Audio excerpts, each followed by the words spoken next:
All right, everybody, we're going to get started. It looks like it's 1 o'clock. Thank you all for coming. Welcome, welcome. Steam Powered PD. Today is Wednesday, December 16th. We have a special surprise for you today. We have a couple guest students that are going to talk to us today.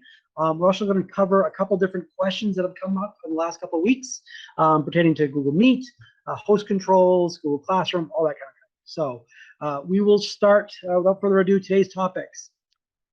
Meet host controls. When we're doing Google Meets, how you can control that as a teacher with your students if you don't want them to join, when you're not ready, that kind of thing.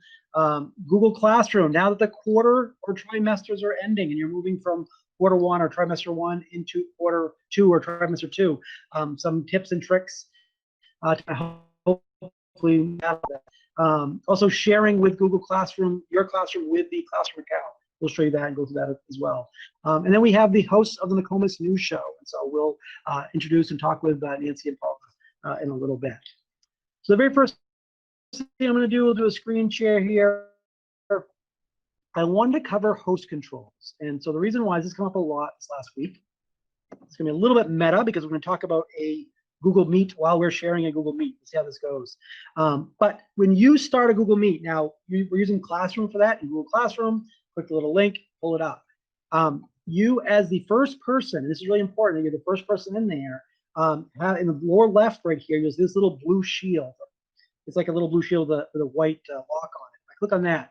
These are host controls. You are considered the host. If you don't have that little blue shield, then you are not the host. I mean, somebody else is.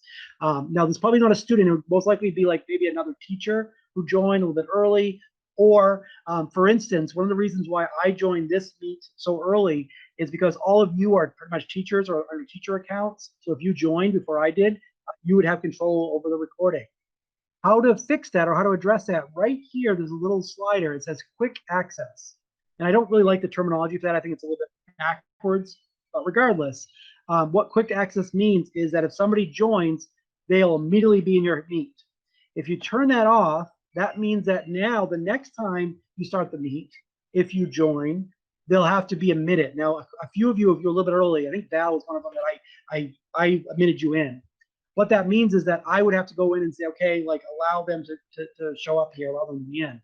But that also means that they can't get in before you. So if you turn that on, the next time you start the meet, this will already be kind of defaulted to that. It'll stay the same as what it was last time. So we have somebody right now. So this is actually a good example. I have somebody asking to be admitted because I just turned that off right there. I'm going to admit that. And so for you guys, I'm going to keep that turned on, obviously, because I want you guys to join without having to worry about that admitting. But for students, you may want to turn that off, quick access off, which means you have to admit them. A drawback of that might be kids at first be like, oh, I haven't seen this before. What does that mean? Why can't I get in? I would just, before I did it, explain to students, hey guys, tomorrow when you join me, you may have to click, I have to allow you in. It's the equivalent of the lobby or the waiting room sometimes it's referred to in Zoom, same idea, whereas you guys all let them in. You'll also notice here under host controls, sharing their screen. So if I turn that off, that would mean your students or you be able to share your screen. Is it just the host or is it whoever else? Send chat message. If you need to turn the chat, over here, if I click on this, if I need to turn this off for everybody, except for myself, I can just click on the little shield here and turn that off. You'll also hear view all host controls. This is the usual thing we've probably seen before, where if you go to settings, you've seen these host controls. And it's basically the same stuff. That's what you saw down there. Sometimes I've actually seen them up in here as well, right here. So the other shortcut to them is the same place right here.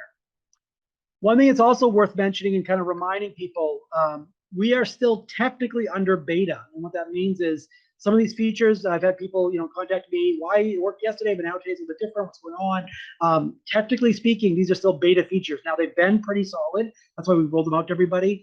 But Google hasn't officially said, yes, these are 100% ready to go all the time, every time.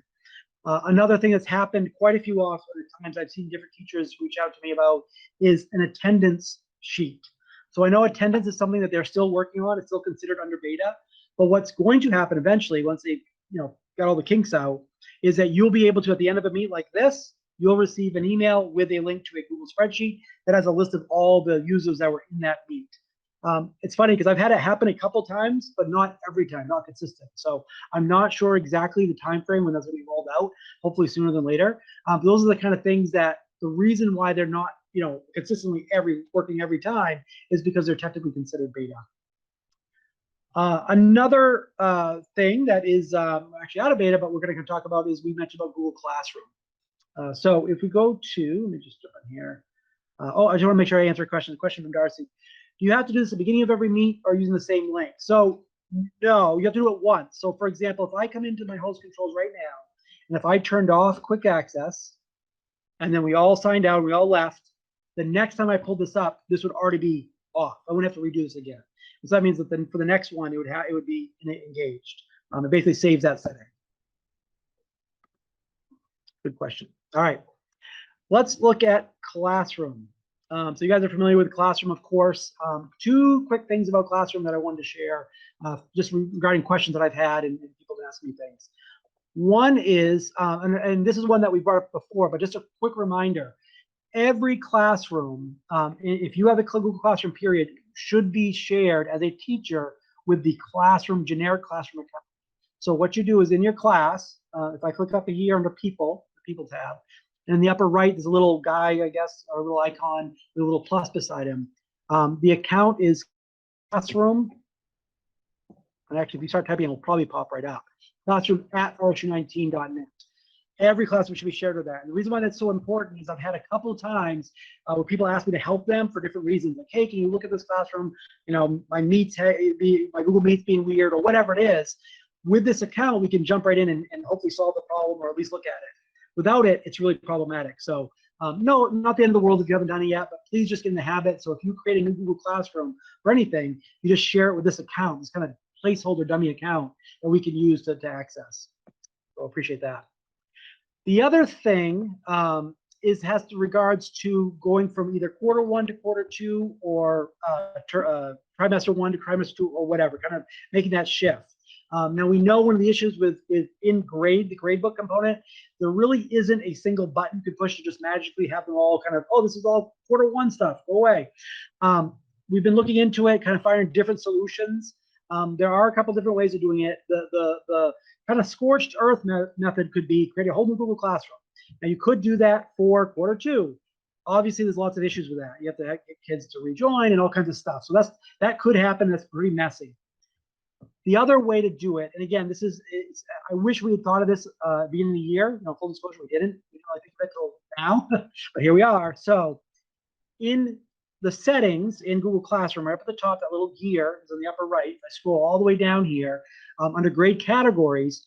Because the grade categories did not transfer to Infinite Campus, we weren't sure about that until we've done it. So now we know that they don't. Basically, when the grades get pulled into Infinite Campus, you have to apply a category at that point. That means that the categories here in your gradebook they're not reflected for the students. The students don't see the results of that. Notice how I have it turned off, show overall graded students is turned off. So what you could do is make a category be quarter one or trimester one or whatever, and basically change the percentages of how much that is worth in your overall grade. So basically by changing this to trimester one or quarter one or whatever is 100%, I could change this down to 0, turn now this one into 100%. That means that section of scores are going to be, realized for quarter two, say, or for trimester two, and then eventually move it on to trimester three. The sad part of this, or the hardest part of this, is that would mean you'd have to go into your existing assignments and transition those into trimester one. Total pain in the butt, I get it. But we haven't come up with a better way, short of, again, starting a whole new Google Classroom to kind of address that. If anybody out there has a better way they found or they think works well, please let us know, because we'll absolutely share that. This has been the least amount of work as far as from the teacher's end and from the student's end. Because remember, when I sync this to Infinite Campus, the scores are going to come over there, but they're not going to change. This doesn't affect the scores in Infinite Campus in any way. So the scores that are already there are going to still pull over and going to stay. So that was the best bang for our buck as far as making this happen. See if there's any questions really quickly in the chat. Will that do it for all classrooms, just the one? Great question, Kelly. Thank you. Sadly, just that one. because you actually, the next step, let's say I do that, the next step is I would go into an assignment. Let's do this one here. And even if you've already assigned it, you can apply this retroactively. I would come into the category right here, and I would add it to the category that it should be either quarter one or trimester one, or quarter two or trimester two. And again, I know it's a pain in the butt, you have to go for each one. But once you've done it once, you wouldn't have to do it again. Is there any reason I can't delete the assignments that were for trimester one? Okay, another good question from Crystal. My concern would be is if you did that, if you delete them, so basically that assignment doesn't appear anymore, what's going to happen to Infinite Campus to that assignment? Now, if we don't care about the quarter one scores anymore once they're done, then it probably wouldn't matter. But I think we will. We'll want to have that archive of quarter one scores. We don't want the Google Classroom to affect the Infinite Campus scores. What will parents see in Infinite Campus? Good question. Yeah, so they are going to just see the scores that have been transferred over. So here's the process. Step number one, you've assigned an assignment in Google Classroom. You've done the assignment. You've scored the student. They got 100 on it. When you sync that to Infinite Campus, when you click that SIS export button, whatever, you sync that assignment's going to go into Infinite Campus with the score. What doesn't come over is the category. So it basically comes in with a blank category. And from there, you can assign it categories. This is a homework. This is a test. This is a formative. This is a summative, whatever that is. So it doesn't, the category component doesn't really affect it. Can I add assignments to Infinite Campus that are not in Google Classroom? Yes, you could. You can add them right directly in Infinite Campus. My only question about that is make sure that students understand that. And what I mean by that is if you give an assignment to a student that's in Infinite Campus, but they don't know to look there to find that assignment, if they're only looking in Google Classroom, that would be problematic. Now, if you're just putting a score there because you actually told them the assignment or whatever, maybe you told them in Google Classroom, explain what the assignment was, but you're just putting the score in Infinite Campus, you could do that.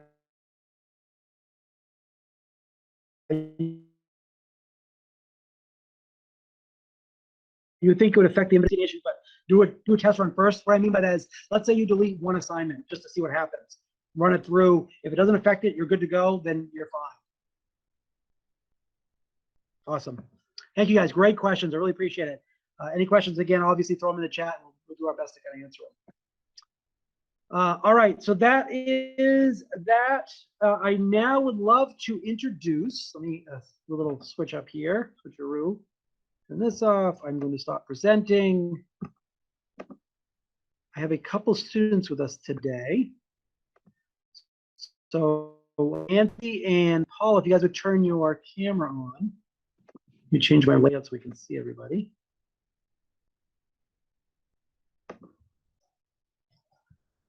All right. Are you on still? Hopefully they did not leave. We're here. Oh, there they are. Hear them. Thank you for having us. I'm Nancy. Go ahead and turn your camera on, and Our camera absolutely. Is on. Can you see us? Okay, great. There we go. Oh, all right. We can so now. I'm Paula. I'm Nancy, and Awesome. That's our dog Yogi. You can hear a little whine in the background.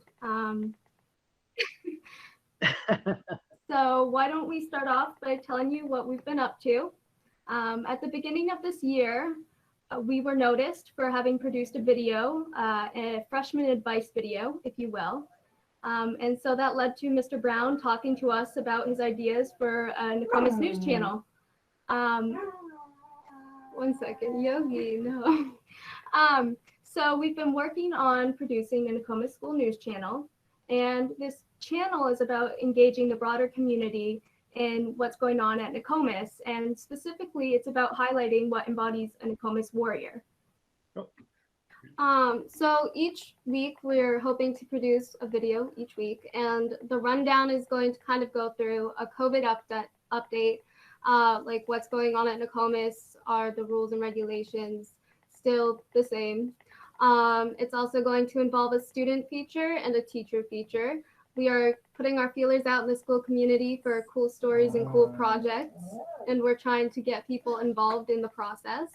So we also do a club update, NHS, FBLA, student council, JROTC, all of that good stuff.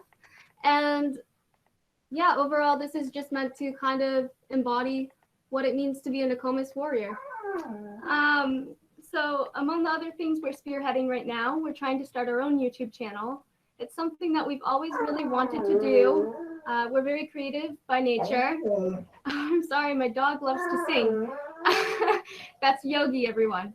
Anyways, so That's okay. We are trying to develop our own idea of what we want for a brand someday, because what we're trying to do is develop a multimedia presence, not just on YouTube.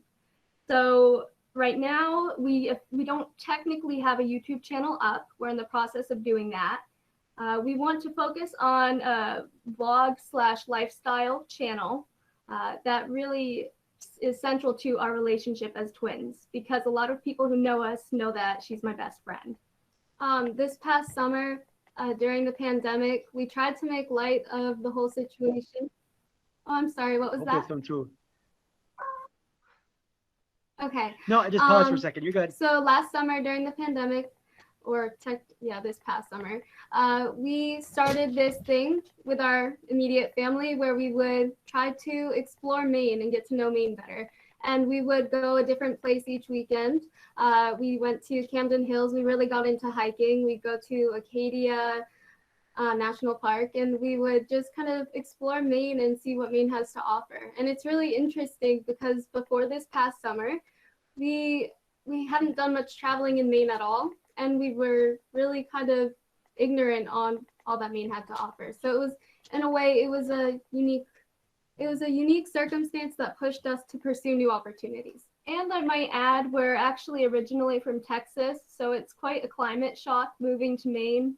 And naturally, us Southerners thought when we showed up here that what could Maine possibly have to offer other than the snow? But it turns out there's a lot of stuff here. So basically our YouTube channel will be central to those continued adventures. Each weekend we're trying to go on different adventures and catch footage and take our followers along with us. So, yeah. Some equipment we've been using to do this.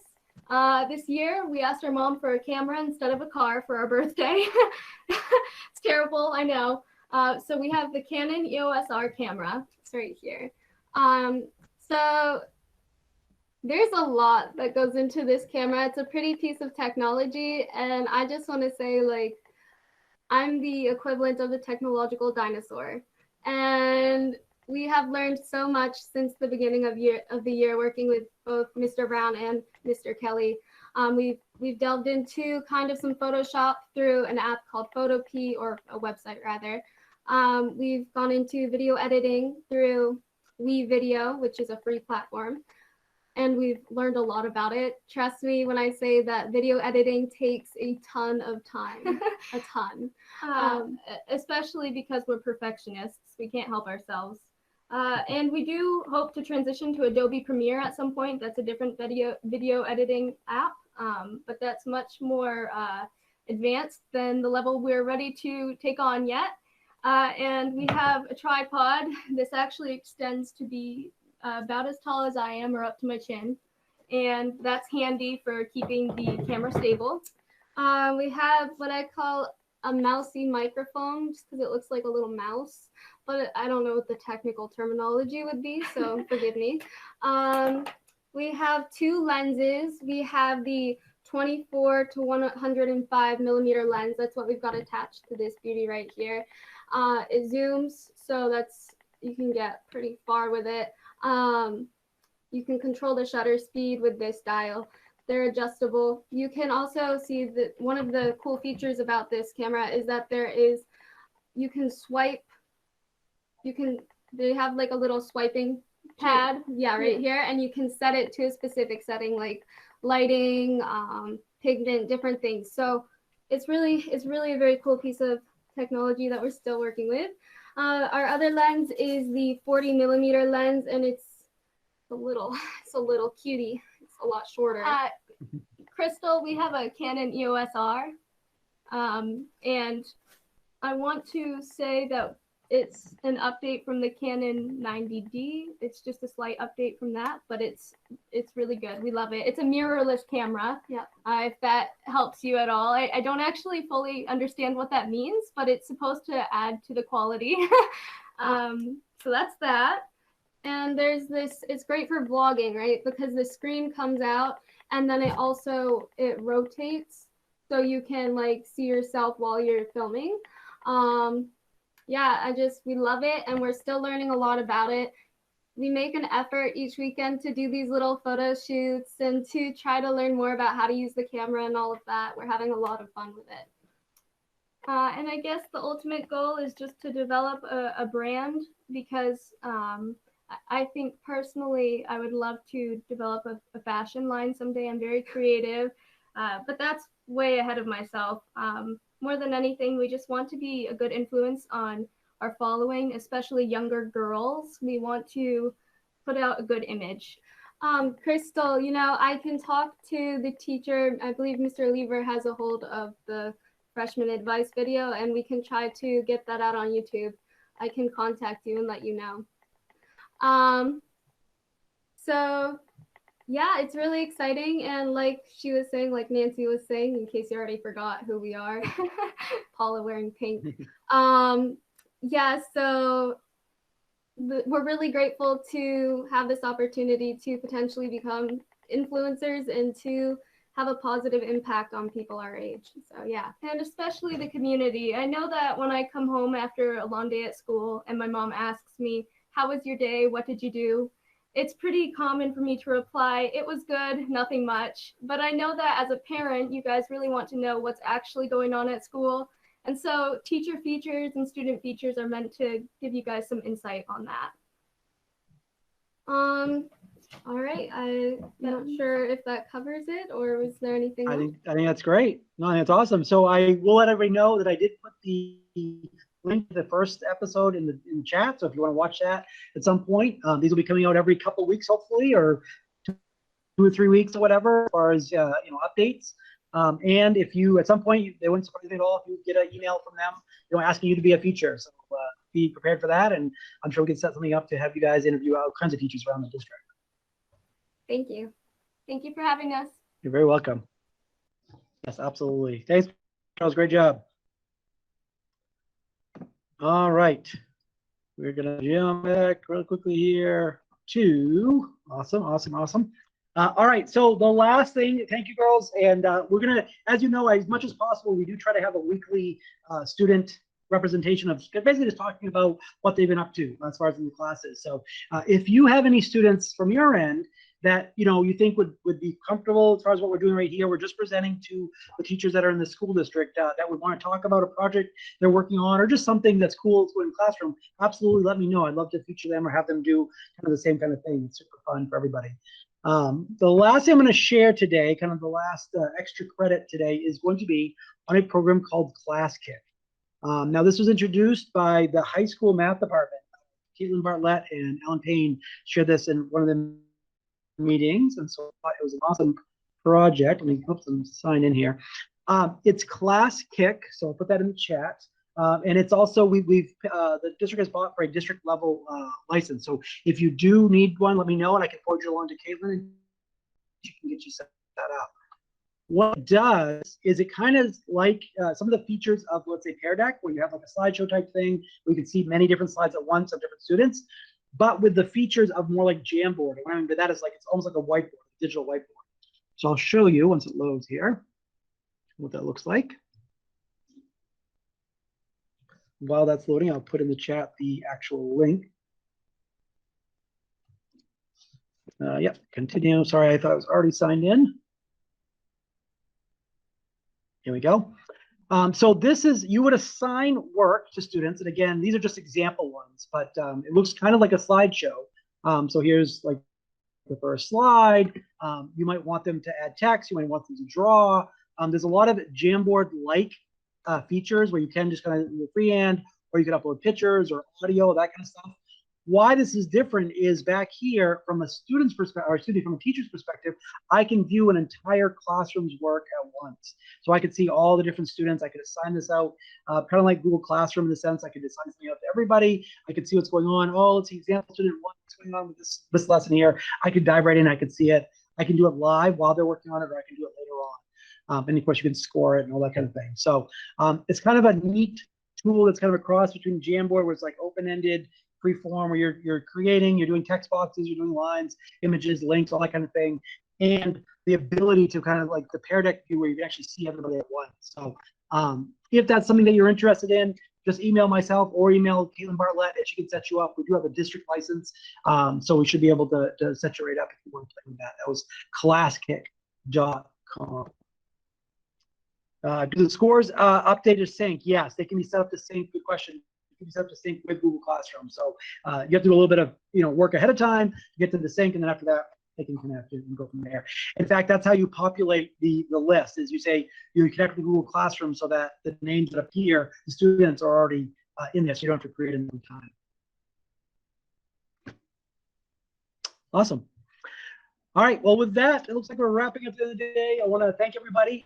I did want to mention, and I also will put this in the chat, if you, I had a couple people ask me about basically getting updated every week with older or the old videos that we've already done. So I'm just going to throw this in the chat here.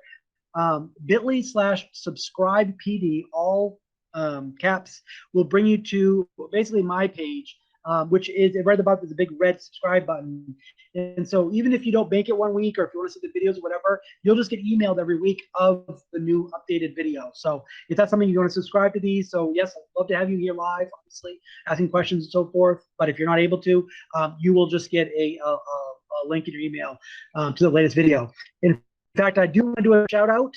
I had a subscriber, this made me think of this week. I had a subscriber the other day, a blast from the past. Some of you will remember Bayford Lancaster. So this is a shout out to you, Bayford, that subscribe to the YouTube channel that had these videos. I thought that's funny. So I do want to, I'll just share that with everybody. If you are interested in subscribing to get these videos every single week as they're coming out, you'll automatically get them. So that was bit.ly/subscribepd, and that was in all caps.